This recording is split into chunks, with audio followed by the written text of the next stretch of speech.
அனைவருக்கும் அன்பான வணக்கங்கள். இது மகாபெரியவா ஆன்மீகம் யூடியூப் சேனல். 15/7/2027 இன்றைய தினம் பாத்தீங்கன்னா சந்திர தரிசன நாள்.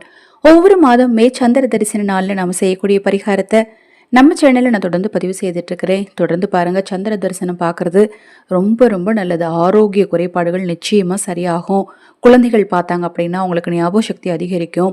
அவங்களுக்கு படிக்கிறதுல நல்ல இன்ட்ரெஸ்ட் வரும். உங்க குழந்தைங்க படிக்க மாட்டேங்கிறாங்க, சொல் பேச்சு கேட்க மாட்டேங்கிறாங்கன்னா வேற ஒன்றும் செய்ய வேண்டாம், சந்திர தரிசனம் மட்டுமாவது பார்க்க சொல்லுங்க.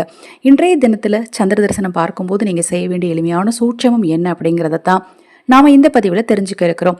இன்றிலிருந்து ஆஷாட நவராத்திரி. இந்த ஆஷாட நவராத்திரி நாட்கள்ல அன்னை வாராகிக்கு அபிஷேக பொருட்கள் நீங்கள் வாங்கி கொடுக்க நினைத்தாலும், குங்குமார்ச்சனை செய்து கொள்ள விரும்பினாலும், உங்கள் தனிப்பட்ட பிரச்சனைகளுக்கு பிரத்யேகமாக பரிகாரங்கள் செய்து கொள்ள விரும்பினாலும், அக்ஷய பாத்திரம் உணவளிக்கும் திட்டத்தின் மூலம் உணவளிக்க விரும்பினாலும் 9346920042 இந்த வாட்ஸ்அப் எண்ணிற்கு தொடர்பு கொள்ளுங்க.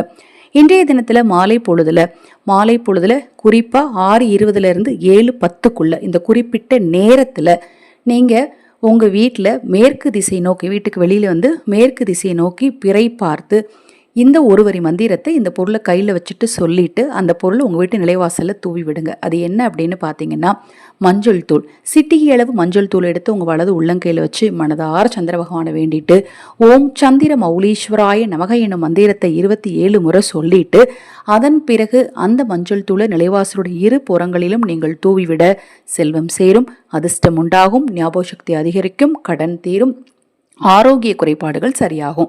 உங்க வீட்டில் யாராவது உடம்பு சரியில்லாதவங்க இருந்தாங்கன்னா இன்று பிறை தரிசனம் பார்க்கும்போது நிலைவாசல்ல ஒரு நிறை சொம்புல தண்ணீர் வைங்க. அந்த தண்ணீர்ல 2 துளசி இலை போடுங்க அல்லது 2 வில்வ இலை போட்டு சந்திர பிறையை பார்த்து நீங்க வேண்டிட்டு அந்த தண்ணீரை கொண்டு அவங்களுக்கு கொடுத்தீங்க அப்படின்னா ஆரோக்கிய குறைபாடுகள் சரியாகுங்க. தீராத நோய் கூட நிச்சயமா தீருங்க. இது போன்ற எண்ணற்ற தகவல்களை தெரிந்து கொள்ள தொடர்ந்து நம்ம சேனலை பாருங்க. ஹரஹர சங்கர ஜெய ஜெயசங்கர மகாபெரிவா திருவடி பாதம் சரணம் சரணம். நல்லதே நடக்கட்டும்.